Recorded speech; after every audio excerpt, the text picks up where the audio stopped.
Aconteció que al pasar él por los sembrados un día de reposo, sus discípulos andando comenzaron a arrancar espigas. Y 3:6 dice: y salidos los fariseos tomaron consejo con los herodianos contra él para destruirle. Dios bendiga su palabra. Queremos, oh Señor, que usted hable a nuestras vidas, que su palabra, Señor, toque nuestros corazones, nos inquiete, pero también nos desafíe, oh Señor, a seguir adelante en las tareas que usted ha encomendado a nuestras vidas. Acompáñenos, oh Señor, y que esta su iglesia sea bendecida a través de esta su palabra. Por Jesús lo pedimos y lo rogamos. Amén. Asiento, hermanos. Son dos textos que ustedes pueden leer con mayor detención allí en sus hogares, que se encuentran en el Evangelio de Marco, en el capítulo 2, y que el texto completo nos habla de los discípulos cuando recogen espigas el día de reposo y la controversia que se da ahí con el mundo farisaico. Y el otro texto se encuentra ahí en el capítulo 3, continuando en esta misma lógica de estos textos controversiales de Jesús con el fariseísmo. El hombre de la mano seca, cuando Jesús sana a un hombre minusválido, diríamos, con problemas ahí en su mano, y el Señor lo sana el día de reposo. Y los discípulos tienen hambre, van caminando y ven unas hermosas espigas y se alimentan el mismo día de reposo. Cuando leemos un texto, para entender el contexto, siempre es bueno observar el Evangelio y hacernos el ejercicio de mirarlo con detención, el hecho y el texto que nosotros estamos analizando. Es bueno ver los acontecimientos previos y posteriores al texto, el cual tomamos para analizar. Y notaremos que hay situaciones y acontecimientos relevantes para su reflexión y que nos ayudan a entender precisamente el texto que nosotros estamos ahí analizando. Si ustedes ven el Evangelio de Marco, ¿qué detalle ustedes, por ejemplo, pueden encontrar en Marco? ¿Ustedes han leído el Evangelio de Marco? ¿Qué nos encuentra en el Evangelio de Marco? Que sale en Lucas, que sale en Juan y que sale en Mateo. ¿Perdón? No le escucho bien. Genealogía. Ya, no sale eso. Tampoco sale el nacimiento de Jesús, ¿se fijan, no? Marcos no toma el texto y toma el acontecimiento del nacimiento de Jesús. Marcos parte con el bautismo de Jesús, cuando Jesús ya es una persona adulta. Aparece la tentación de Jesús. Jesús inicia su ministerio público, llama a los primeros 4 pescadores, ¿se acuerdan? Sana a muchos enfermos, recorre Galilea, es decir, Jesús es una persona activa, dinámica, que se mueve, se moviliza, ¿cierto?, de aquí para allá. Hay sanidades, hay llamamiento a discípulos a seguirles, a sus amigos. Y posterior al texto termina eligiendo sus 12 apóstoles, que serán las personas más cercanas, que serán aquellas personas que serán de confianza. Notamos, y nótese el dinamismo, la fuerza, la lucidez, la pasión de Jesús por la tarea y por el ministerio encomendado por su Padre. Jesús no era una persona que se quedaba quieta. Evidentemente, como todo ser humano, necesitaba descansar, pero él venía a cumplir una tarea. Y el tiempo parece que fue muy corto, ¿cierto? Dicen que el ministerio público de Jesús, ¿cuántos años duró? Aprox, como 3 años, ¿cierto? Y en 3 años él tenía que centrar y entregar las bases y el fundamento de este mensaje de amor y de esperanza, este mensaje del reino de Dios y su justicia para el mundo, para sus seguidores, y que ellos pudieran seguir adelante. Debía sembrar y dejar el germen del Evangelio, del reino de Dios y su justicia en el alma y en el corazón de sus seguidores. Él tenía claro eso. Y es la tarea de la iglesia hoy día también. Sembrar, ¿cierto? Y poner el germen del amor y del Evangelio del reino para que el ser humano pueda ser un ser humano distinto, un hombre distinto. El Evangelio de Marcos es uno de los evangelios más importantes. ¿Ustedes saben cuántos años después de la muerte de Jesús se escribe el primer evangelio? ¿Aproximadamente? No los estoy interrogando, estoy haciendo preguntas. Si alguno de ustedes sabe, le voy a contar al pastor después. ¿Sí? Van a tener que enseñarle esto en los estudios. ¿Saben ustedes cuál fue el primer evangelio que se escribió? ¿Sabían ustedes cuál es? ¿Y cuántos años después de la muerte de Jesús se escribió este evangelio? ¿Ya? Sí, andamos más o menos cerca. El primer evangelio que se escribió, ¿cuál fue? A ver. Mateo, Marcos, Lucas, Juan. No es Mateo. No es Lucas. Y no es Juan. Es Marcos. Y Marcos se escribe aproximadamente 30 años después de la muerte de Jesús. Entonces estamos hablando del año 60, 65 aproximadamente. ¿Y dónde se escribe? ¿Dónde creen ustedes que escriben estos personajes? ¿Están sentados en un lugar? Claro, deben haberse sentado en un lugar, ¿cierto?, a escribir. ¿Dónde lo escribe el Evangelio Marcos? Lo escribe en Roma, en la capital del imperio, se cree. Puede ser Antioquía también, pero lo más probable es que sea Roma. Es la capital del imperio romano, en el corazón mismo del imperio romano, que desata una de las persecuciones más grandes en contra del cristianismo.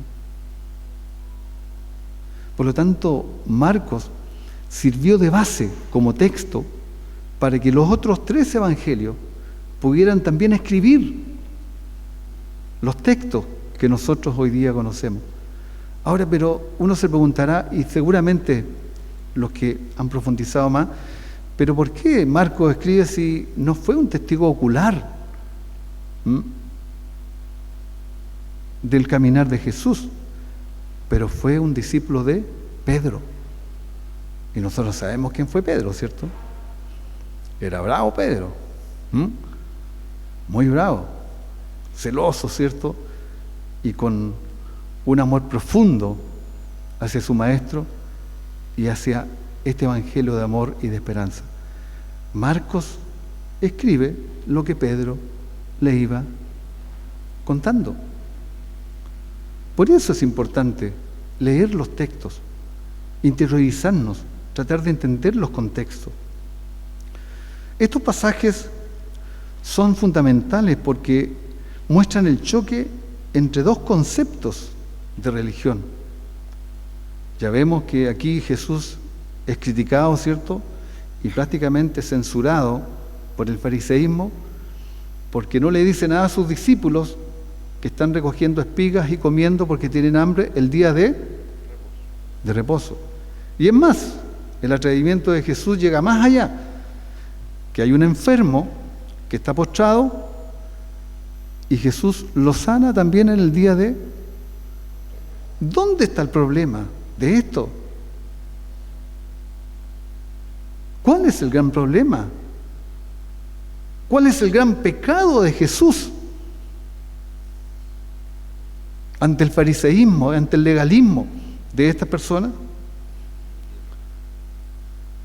Una vez más Jesús entra en conflicto con las reglas y normas de los escribas. Cuando iba caminando, ¿cierto?, por estos trigales. ¿Han caminado por los trigales alguna vez o no? Lindo, ¿cierto? Cuando están hermosos, pronto a ser cosechados. La Torá, o la interpretación de la Torá, porque no nos olvidemos de que ¿quién recibe la Torá? ¿Quién recibe la ley? Moisés. ¿Y cuántos mandamientos son? 10. Los 10 mandamientos. Pero sobre esos 10 mandamientos se escribieron un sinnúmero de otras leyes, cientos y miles de otras leyes, que en vez de ser funcionales y favorecieran la vida, el bienestar común de las personas, se transformaron en una tremenda carga. Yo entiendo, y aquí no sé cuántos abogados hay ahora, pero cuando se dicta una ley o se aprueba una ley, después hay que hacer poner otros elementos, ¿cierto, hermano Esteban? O sea, no es una cosa así, se aprobó esto, no, pero alrededor de esa ley hay un sinnúmero de otros elementos que hay que considerar. Sí, está bien, para que sean funcional, ¿cierto? Para que sea de tremendo beneficio para la sociedad, para el pueblo, para la gente. Bueno, lo mismo pasó acá. Este conflicto no era el primer conflicto, ni será el primero que Jesús se enfrente con ello. Con sus acciones, los discípulos son culpables de haber quebrantado la ley o la interpretación de la ley. Para los rabinos judíos, esto era una cuestión de pecados mortales y de vida o muerte. Comer, arrancar, trabajar y preparar comida el día de reposo. ¿Cómo es posible entender esto, hermanos? Es importante dejar en claro que desde el inicio de su ministerio Jesús amó y respetó la ley. Ahí en Mateo 5, 17, si lo pueden buscar, Jesús precisamente hace un reconocimiento a la ley. ¿Y qué nos dice ahí en 5, 17? No penséis que he venido para abrogar, ¿cierto?, la ley, o abolir la ley, sino para cumplirla, para recuperar el verdadero sentido que tiene y debe tener siempre la ley en el alma y en el corazón de las personas. Sin embargo, para los fariseos, la religión era un ritualismo.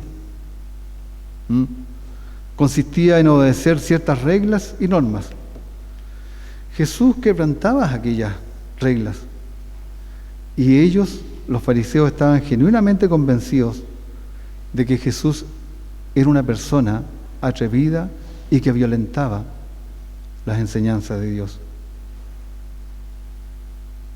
Eran como el que cree que la religión consiste en ir a la iglesia, leer la Biblia, rezar, orar, dar gracias a Dios a la hora de que comemos algo, hacer un culto familiar, rezar el rosario para nuestros hermanos de las otras denominaciones, o leer, ¿cierto?, algún texto, y llevar a cabo todos los actos externos que se consideran religiosos y que sin embargo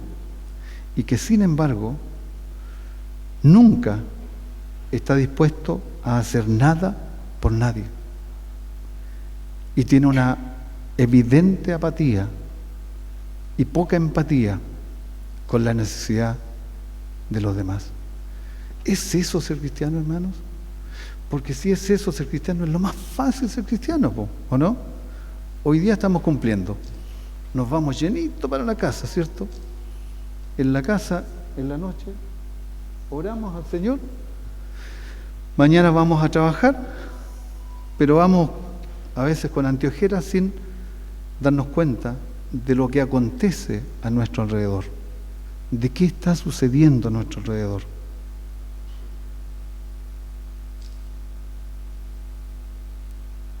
No hay compasión, ni tampoco hay deseo de sacrificarse por nadie, que basta con la religiosidad, pero son sordos al llamado de la necesidad y ciegos a las lágrimas y al sufrimiento de miles y de millones de personas que viven en situaciones muy adversas. ¿Saben ustedes cuántas personas en el mundo viven en extrema pobreza? ¿Cuántos millones de habitantes somos de este planeta? ¿Se acuerdan? 8.000 millones. ¿Cuántos de esos 8.000 viven en situaciones realmente precarias y en pobreza dura? Un tercio. ¿Cuánto un tercio? A ver los matemáticos, de 8.000.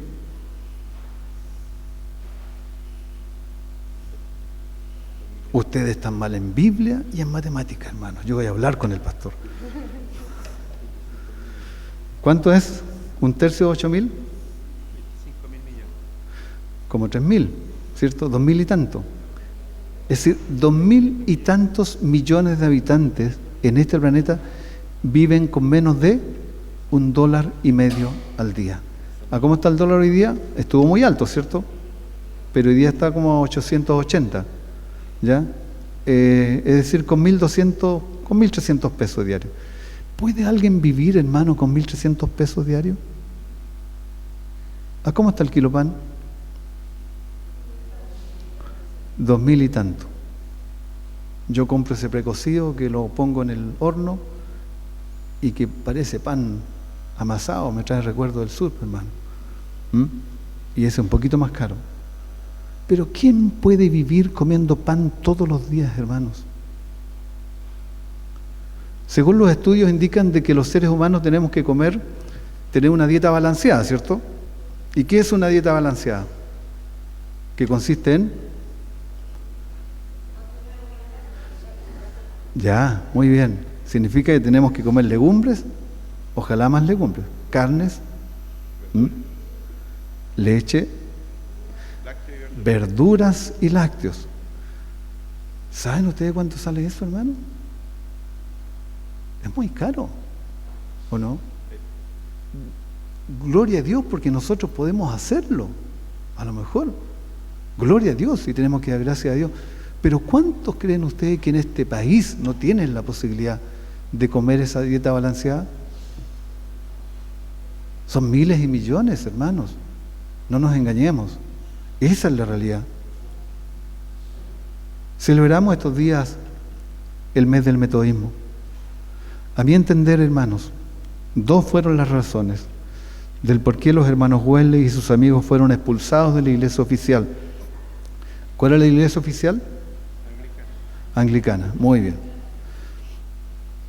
Por el cuestionamiento al excesivo ritualismo y racionalismo en que había caído la iglesia, y por la evidente despreocupación por los pobres y sufrientes de la época, que vivían de la manera más inhumana y miserable.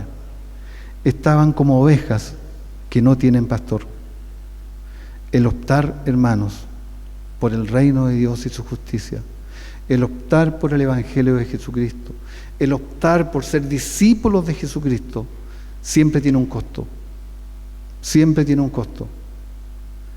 Wesley decía, las personas en general, y con mayor razón los ricos y poderosos, tienen poca compasión y empatía por los pobres. ¿Saben por qué decía? Porque no les visitan. Porque no están en sus intereses y en sus preocupaciones. Uno de nuestros pecados, hermano, es no ver a los que sufren. Esto, por supuesto, removió todas las estructuras de la iglesia de la época, pero también removió las estructuras de la sociedad inglesa de su tiempo. Jesús nos aporta una tremenda novedad y un tremendo desafío, hermanos. No podemos quedarnos impávidos frente a lo que el mundo está viviendo. Es cansador escuchar las noticias en este país, hermano. Es agotador. No escuchen tanta noticia en la televisión. vean por otro lado, investiguen por otro lado. El precepto de la misericordia se convierte y debe convertirse en una norma superior a los sacrificios y a la observancia del día sábado. Lo que hace Jesús es devolverle su verdadero sentido al Shabbat, al sábado. Por eso, hermanos, se atreve a sanar en sábado, a que sus discípulos coman en día sábado y recojan espigas, y justifica el gesto de sus discípulos para saciar el hambre. Sana el día sábado. Jesús ratifica a sus oponentes que los excluidos por una falsa interpretación de la ley son ahora el centro de la acción divina a través del mensaje, la actitud y el comportamiento de sus seguidores. Por eso, a pesar del sábado, actúa con apremio, pues la opción por la vida y por los pobres no se puede aplazar. Y se debe asumirla, aún con el riesgo, inclusive, de perder la vida por los que sufren. El criterio entonces que nos muestra Jesús, que debe primar siempre en el alma de nosotros como hombres y mujeres de fe, debe ser el ser humano, la vida del otro. Pues ninguna ley, palabra o acción que oprima, que margine, ¿ya?, o excluya al ser humano, puede tener el respaldo divino de Dios. Jesús anuncia con esta actitud, con este comportamiento, a lo mejor irreverente, ¿cierto?, osado, malicioso, malintencionado, bajo la interpretación del fariseísmo, Jesús anuncia la superioridad de la misericordia y el desprendimiento como centro y núcleo de la voluntad de Dios que debe reflejarse en nuestras acciones. Los fariseos deberían practicar la misericordia con los discípulos en lugar de criticarlos. Jesús nos sigue enseñando que es más importante la misericordia que el legalismo sin corazón. Eso hoy día también tenemos que analizarlo. Estamos ante dos casos en los que la ley termina convirtiéndose en un instrumento de opresión. Más lamentable es hacer leyes con el objeto de controlar la libertad o limitar los derechos de las personas. Y es triste eso, porque en este país sigue ocurriendo. Hoy día, en este tiempo presente, y particularmente cuando nos extrapolamos, ¿cierto?, y extrapolamos el mensaje de Jesucristo a nuestra realidad, porque no tiene sentido leer los textos si no los aplicamos, ¿cierto?, a nuestra vida cotidiana, ¿o no? Tiene que tener sentido. ¿Qué nos dice este texto hoy día? Hoy día también debemos lidiar con leyes que se aprobaron allí en el Poder Legislativo, llámese Cámara de Diputados o senadores, que siguen, hermanos, beneficiando a sectores dominantes de la sociedad. Totalmente funcionales a un modelo económico perverso, extractivista, que mantiene en los márgenes de la sociedad a un alto porcentaje de nuestros hermanos y hermanas, y no solo en Chile, en el mundo. ¿Dónde quedaron las demandas sociales en este país? Siguen esperando, pero siguen siendo las mismas. Siguen siendo las mismas. ¿Se acuerdan ustedes cuáles eran las demandas sociales?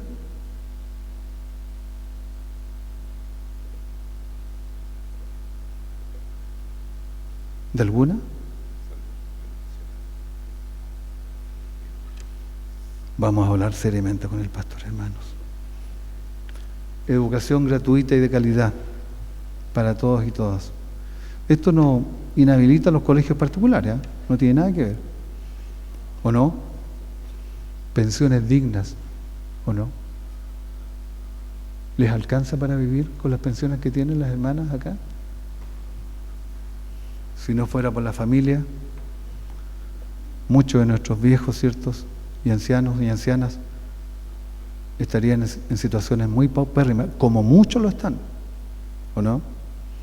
El fin de las AFP, ¿o no? ¿Qué han sido las AFP? Un negocio. ¿Para quién? ¿Para los trabajadores? Para los poderosos, ¿o no? ¿O estoy equivocado, hermano Esteban? Déjeme de mentiroso, hermano Esteban, si estoy equivocado. Un robusto sistema de salud pública que termine con el lucro de la salud. Esto tampoco tiene que ver con que no existan las clínicas particulares y cosas así, no. El otro día, el martes pasado, les voy a contar como testimonio. Mi suegra, que tiene 98, 89 años, muy porfiada como todas las ancianas de 89 años, salió a comprar. Se cayó, se pegó en la nariz, se fracturó la nariz. Un buen samaritano, de esos que hay todavía, y gloria a Dios por ellos, la tomó y la llevó al hospital de la Florida, porque ella vive en la Florida. Y nosotros recibimos el llamado con mi esposa. Mi esposa estaba en reunión con Esteban y Esteban no quería darle permiso. No. Y partimos. Ahí estaba el hombre, con mi suegra acompañándola. Un hombre generoso, que se desprendió de su tiempo y de todo lo que estaba haciendo para ayudar a una anciana.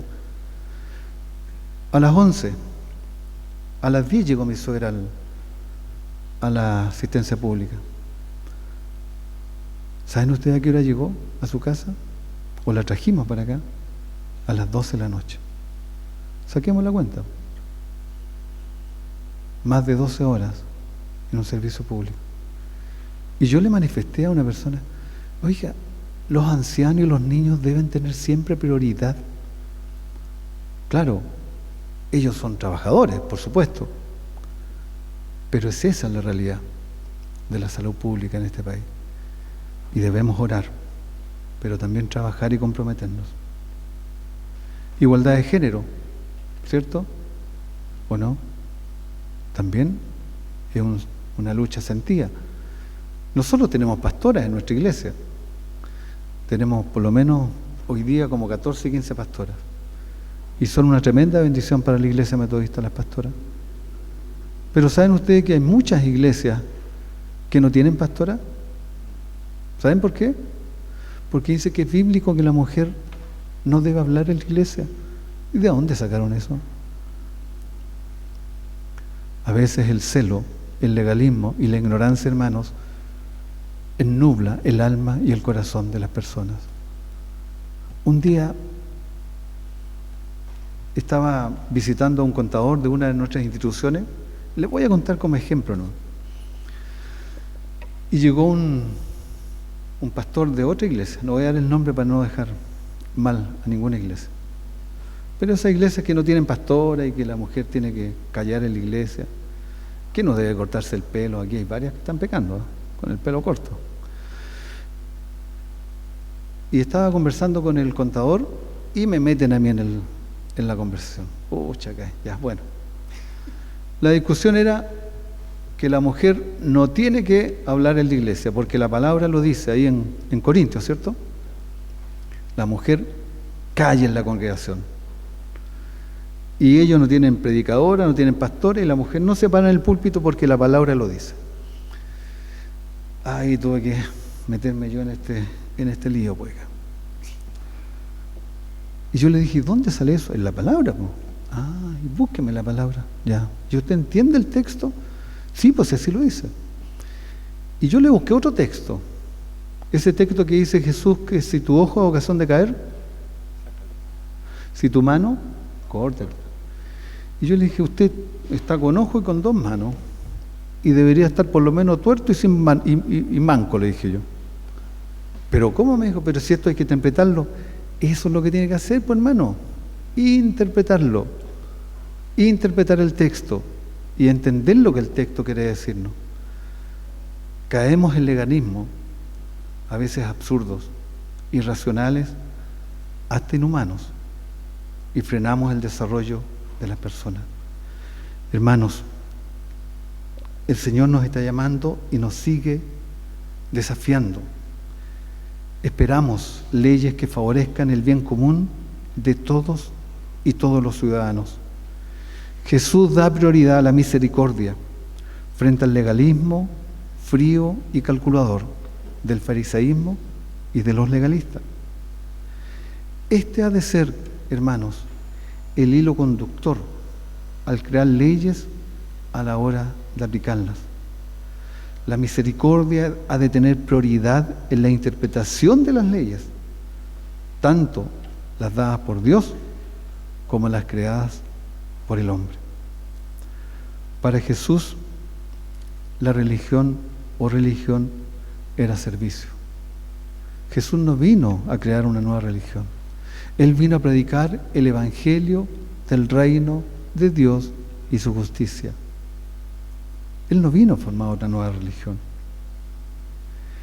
Él vino para amar a Dios y a las personas.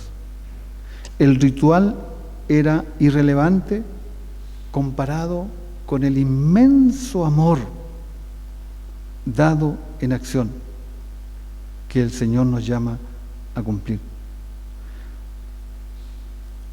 Para Jesús, las cosas más importantes del mundo no es llevar a cabo correctamente un ritual, sino la respuesta espontánea al clamor de las necesidades del ser humano. Por esta razón fue creado el día sábado, hermanos. El Shabbat es un grito de protesta ante la esclavitud y la explotación del hombre en esos entonces. Jesús nos viene a mostrar a través de su vida, de su práctica y sus enseñanzas el verdadero sentido de la vida, a mostrarnos el camino perfecto, hermanos y hermanas, para lograr un corazón en paz y abrirnos al amor que es capaz siempre de dar a aquel que necesita, como una vocación divina que abre siempre nuevos horizontes de esperanza y la posibilidad de luchar por una nueva humanidad. Que el Señor nos bendiga en esta mañana. Amén. Que el Señor nos fortalezca. Que el Señor nos una y nos impulse a no caer en estos ritualismos, hermanos.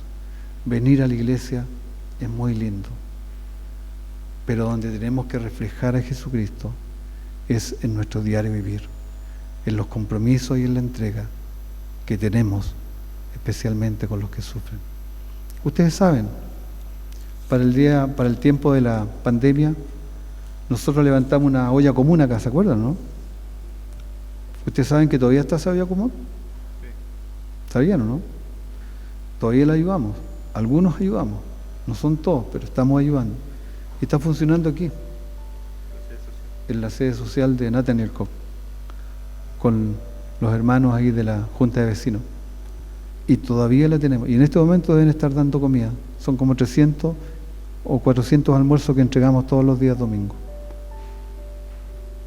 ¿Saben por qué? No porque queremos tranquilizar conciencia. Es porque es una demanda y es un desafío que el Señor nos plantea y nos sigue planteando en estos tiempos. Que el Señor fortalezca nuestras vidas. Queremos darle gracias, Señor, por este momento especial que podemos compartir.